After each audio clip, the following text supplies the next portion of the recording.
ఇంటిని అద్దెకిచ్చినటువంటి ఇంటి యజమానిని బయట గెంటేసినటువంటి సంఘటన తిరుపతిలోని సూరాయికట్ట ప్రాంతంలో చోటు చేసుకుంది.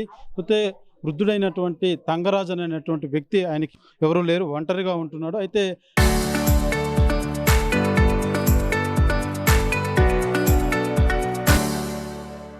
తన ఇంట్లో బాడిగకి ఒకరికి బాడిగ ఇచ్చినటువంటి పరిస్థితి. అయితే తంగరాజన్‌కి ఎవరూ లేకపోవడంతోటి, ఎవరైతే బాడుకున్నటువంటి వ్యక్తి ఈ యొక్క వృద్ధుడిని ఒంటరిగా ఉన్నాడు కాబట్టి ఈ ఇంటిని కబ్జా చేసేందుకు కూడా ప్రయత్నించినటువంటి పరిస్థితిగా తెలుస్తుంది. అయితే ఇంటి యజమానిని బయటికి గెంటేసి ఇంటికి తాళం వేసి ఆ సామాన్లన్నీ కూడా బయట పడేసినటువంటి నేపథ్యంలో నిన్న కమ్యూనిస్ట్ పార్టీకి చెందినటువంటి నేతలు కొంతమంది ఇక్కడికి వచ్చి నిరసన వ్యక్తం చేస్తూ ఆ తాళాలన్నీ కూడా పగలగొట్టి యజమానిని ఇంట్లో కూర్చోబెట్టినటువంటి పరిస్థితి. ప్రస్తుతం మనతో పాటు ఇంటి యజమాని ఉన్నారు. ఒకసారి ఆయనతో మాట్లాడేటువంటి ప్రయత్నం చేద్దాం.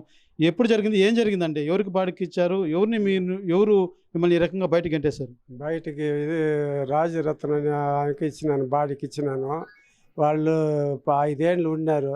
5 ఏళ్ళు ఉన్న తర్వాత, అయ్యా నాకు ఇల్లు కావాలా, నాకు కాల్ చేసేయండి నాకు 2 ఏళ్ళు నాకు బాడికి ఏమి ఇల్లు కావాలా, కాల్ చేసేయండి అంటే, నేను కాల్ చేసేలేదు, పోరా నీ వల్ల ఇది చూసుకో, నన్ను కానీ అంటే గొంతు కోసేస్తాను రా, గొంతు కోసేసి చంపేసి నేను ఆ ఇంట్లోనే ఉంటాను రా, నీ వల్ల ఇది నువ్వు చూడిపోరా అనేసి నన్ను దౌర్జన్యంగా మాట్లాడినారు సార్. సామాన్య బయట వేసి నేను కాల్ చేయరంటే చేయను, నీ ఎవరిని పిలుచుకోరా, నీ వల్ల ఏది చూస్తాం, నేను కాల్ చేయను, గొంతు కోసేస్తాను, కోసేసాను, నేను నీ ఇంట్లో ఉంటాను, నువ్వు ఎవరు తోడుకోరారా అని దౌర్జన్యంగా చేసినారు సార్. 2 ఏళ్ళు బాడి కూడా నేను 4 ఏళ్ళ కాడ అడగ తింటా ఉన్నాను సార్.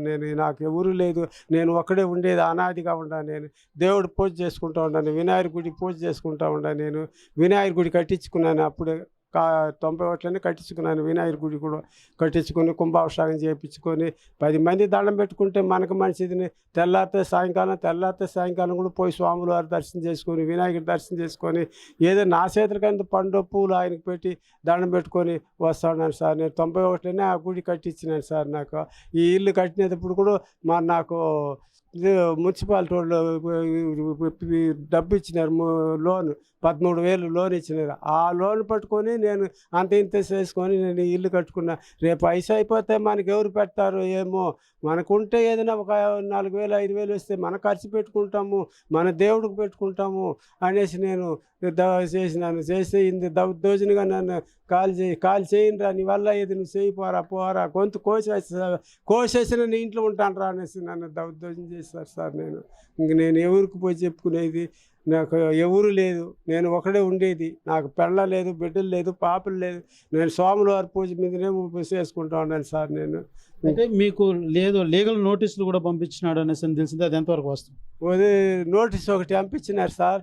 నేను చూసుకుంటున్నాను, నేను ఎంత కాల్ చేస్తాను అనేసి ఒక నోటీస్ పంపించినారు. నేను తీసుకోవాలన్నారని తీసుకొని చూస్తే నేను వాడిని సాకుతా ఉన్నాను, నేను చూసుకుంటా ఉన్నాను, నేను ఎంత కాల్ చేస్తాను, కాల్ చేసేది లేదు, పోరా నీ వల్ల ఇది చూడరా అనేసి దౌర్జన్యంగా మాట్లాడినారు సార్. నన్ను ఇప్పుడు కూడా భయపడతా ఉన్నాను, ఎప్పుడు వచ్చి ఏం చేసేస్తారో, ఎక్కడ చేసేస్తారో, నాకు ఇంట్లో పడుకునేదని కూడా భయంగా ఉండేది. నేను 3వ ఇంట్లో పోయి పడుకుంటూ ఉన్నాను. ఎవరు అతను, అంటే ఏం పని చేసేవాడు, ఫ్యామిలీనా ఏంటి? ఆటో తోలుతాడు రాజరత్న అనేసి. ఇప్పుడు ఆడ బ్రహ్మంగారి గుడికాడిని ఆటో తోలుతాడు, కొడుకు కూడా ఆటో తోలుకుంటారు. 2 కొడుకులు ఆయనకు, ఒక కూతురు ఆయనకు. నిన్న వచ్చినప్పుడు ఏదో 10 మందిని తీసుకొని వచ్చి చంపేస్తానని బెదిరించాడని. 10 రోజులు, ఇప్పుడు ఒక 10 రోజులు అయిపోయింది సార్. 10 రోజులు అయిపోయి సామెత బయట వేసేసినని 20 మందిని తొడుకొచ్చి మందు పోసేసి తొడుకొచ్చి కొట్టి తోసేసి సామాన్ని లోపల వేసేసి బీగాలు వేసేసి చక్కపోయినారు. ఆడ బీగాలు ఈట బీగాలు కొంచెం సామాను వదిలేసి పూసినారు. నేనే బయట అయితే వేసిన, ఎవరు లోపల వేయకూడదు ఎత్తకూడదు అంటారని ఆయన నుంచి భయపడేసి అప్పుడు వచ్చి నన్ను కొట్టి, పోరా నీ వల్ల చూడరా అనేసి మళ్ళీ సామాన్ అన్నీ మళ్ళీ లాయర్ సార్ కూడా వచ్చి నిలబడుకున్నారు, ఎత్తి సామాన్ లోపల పెట్టరని.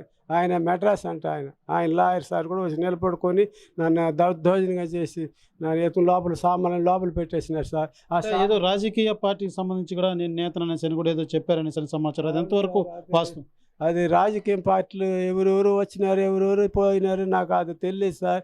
ఈయన యాదవ్ మాత్రం మహేష్ యాదవ్ మాత్రం వస్తూ ఉంటాడు. పోయినాడు. నేను ఆడపోయి గుళ్ళు కూడా కాలు పట్టుకున్నాను. అయ్యా నాకు న్యాయం చేసి నా ఇల్లు నాకు తీసిచ్చేయండి, ఖాళీ చేపించేయండి అయ్యా, నేను నా కడుపుకు లేదు, నేను ఆకలితో అల్లాడుతూ ఉన్నాను, 4 గంటలు కూడా ఆడక తింటా ఉన్నాను సార్ అనేసి కూడా చేస్తారు పోను 2 ఏళ్ళుగా జరుపుతూనే ఉన్నాడు. నాకు పెన్షన్ ఇవ్వకుండా చేసేసినారు. పెన్షన్ ఇచ్చేవాళ్ళు కూడా ఆయనకైనా పెన్షన్ ఇచ్చేదని వీళ్ళే చెప్పి నాకు ఆ పెన్షన్ కూడా లేదు. పెన్షన్ కట్ చేసేసినారు. నేను అనాదిగా బతుకుతా ఉన్నాను. నాకు ఎవరు లేదు సార్. నాకు భార్య భర్త పిల్లలు ఎవరు లేదు. నేను ఒకడే ఉండేది. ఎవరు నాకు పిలిస్తే కూడా భయపడతారు. ఇక్కడ వస్తే ఏడ కొట్టేస్తారు, ఏడ నరికేస్తారు అనేసి భయపడతారు సార్. నేను ఏమన్నా రాడయ్యా అంటే కూడా ఎవరు భయపడతారు. నేను ఎవరికి చెప్పుకునేది మీ పోటోళ్ళు భక్తులకి చెప్పుకొని నేను ఏడ్చుకున్నాను, కానీ నాకు ఎవరు లేదు సార్. నన్ను ఏం చేస్తారు మీ ఇష్టం. ప్రధానంగా ఈ పెద్దానికి ఎవరూ లేరు, ఏ క్షణాన ఏం చేస్తారో అనేటువంటి భయంలో ఆయన బతుకుతున్నటువంటి పరిస్థితి. ఇంట్లో పడుకోకుండా ఏదైతే పక్కన 3వ ఇంట్లో వెళ్ళి తలదాచుకునేటువంటి పరిస్థితి ఆయనకి ఏర్పడిందని చెప్పాలి. అయితే ప్రధానంగా ఎవరైతే బాడుకున్నటువంటి వ్యక్తి ఇల్లు నాదే, నేనే ఆయన చూసుకుంటున్నాను కాబట్టి ఇల్లు కూడా నాకే చెందాలంటూ కూడా లీగల్గా నోటీసులు కూడా పంపించినటువంటి పరిస్థితి. ఇదే అంశం మీద ఇప్పటికే పలు రాజకీయ నేతలంతా కూడా ఈ ఇంటి యజమానికి మద్దతుగా కూడా తెలిపినటువంటి పరిస్థితి. ప్రస్తుతం మనతో పాటు వైసీపీ భూమన అభినయ్ రెడ్డి కూడా వచ్చున్నారు. ఇంటి యజమానికి అండగా నిలిచేందుకు వచ్చారు. ఒకసారి ఆయనతో కూడా మాట్లాడి తెలుసుకుందాం. సార్ చెప్పండి, ఏదో ప్రధానంగా ఈ పెద్దాయనకు సంబంధించి గడిచిన 10 రోజులుగా కూడా ఇదే తరహాలో అతను బెదిరిస్తున్నారంటూ కూడా ఆయన చెప్తున్నటువంటి పరిస్థితి ఎలా చూడాలంటారు? గత 2 ఏళ్లుగా తిరుపతిలో ఈ భూ కబ్జాలు అనేటటువంటివి పేటరేగిపోతున్నాయి. వీటన్నిటి వెనుక ఉన్నది ఎవరా అని లోతుగా పరిశీలన చేస్తే కూటమి నాయకులు. ప్రతి ఒక్కళ్ళు, వీధికొకళ్ళు, వాడకొకళ్ళు, వార్డుకొకళ్ళు వాళ్లకు అందిన కాడికి దోచుకునేటటువంటి ప్రయత్నాల్లో నిమగ్నమైపోయి ఉన్నారు. తులసమ్మ భూ కబ్జా సంఘటన జరిగి ఇంకా 10 రోజులు కూడా కాలేదు. అది ఎంత పెద్ద ఎత్తున సంచలనమైందో మీ అందరికీ తెలిసిందే. దాంట్లో ఆకురౌడి జేబీ శ్రీనివాస్, పేట రౌడి రవినాయుడు, వాళ్ళ అనుచర వర్గం చేసిన బీభత్సం, అది జరిగి 1 వారం రోజుల పైన అవుతున్నా కూడా ఇప్పటి వరకు కేసులు కూడా నమోదు చేయనటువంటి పోలీసులు. అదే తీరున ఈరోజు సూరయ్యకట్టలో తంగరాజు అనేటటువంటి వృద్ధుడి పైన రాజరత్నం, అతని కొడుకు వెంకటేష్ చేసినటువంటి దౌర్జన్యకాండ విని విస్తుపోవాల్సి వచ్చింది. నిన్న కమ్యూనిస్ట్ పార్టీ నేతలు కూడా వచ్చి ఆయనకి సానుభూతి తెలియజేయడం జరిగింది. నేను వాళ్ళతో కూడా మాట్లాడాను. అసలు ఏం జరిగింది, ఎవరా వెంకటేష్, ఎవరి రాజరత్నం అని అడిగిన ప్రశ్నలకు వాళ్ళు ఇచ్చిన సమాధానం, ఆటో దోలేటటువంటి వ్యక్తులు వీళ్ళిద్దరు కూడా వీళ్ళు జనసేన పార్టీకి సంబంధించినటువంటి నాయకులు, ఎమ్మెల్యే దగ్గర ఉంటారు, మహేష్ యాదవ్కి అత్యంత సన్నిహితులు, రవినాయుడితో వీళ్ళు క్లోజ్గా మెలుగుతారు. దానికి సంబంధించినటువంటి ఫోటోలు కూడా ఈరోజు మనం సోషల్ మీడియాలో చూసాం. అంటే మళ్ళీ ఈ నెక్సెస్సే రవినాయుడు శిష్యులు మహేష్ యాదవ్. ఈ మహేష్ యాదవ్కి గుడి చైర్మన్ పదవి ఎట్లా వచ్చిందో మనందరికీ కూడా తెలుసు. కేవలం రవినాయుడు ఆశీస్సుల వలన మొత్తం తిరుపతిలో ఉన్నటువంటి తెలుగుదేశం పార్టీ నాయకులందరూ వ్యతిరేకించినప్పటికీ కూడాను అతన్ని గంగమ్మూడి చైర్మన్ చేశాడు. దేనికి చేశాడు అని అంటే ఇట్లాంటి లఫంగి పనులను చేయడానికా అని నేను నేరుగా ప్రశ్నిస్తున్నాను. నేను రాక 10 నిమిషాల మునుపు ఈ పెద్ద ఆయన ఇంటి దగ్గర మహేష్ యాదవ్ ఉన్నది వాస్తవం. మా వాళ్ళ మీద అప్పటికే అతను కసుబుసులాడుతూ మీదకి వస్తున్నాడు.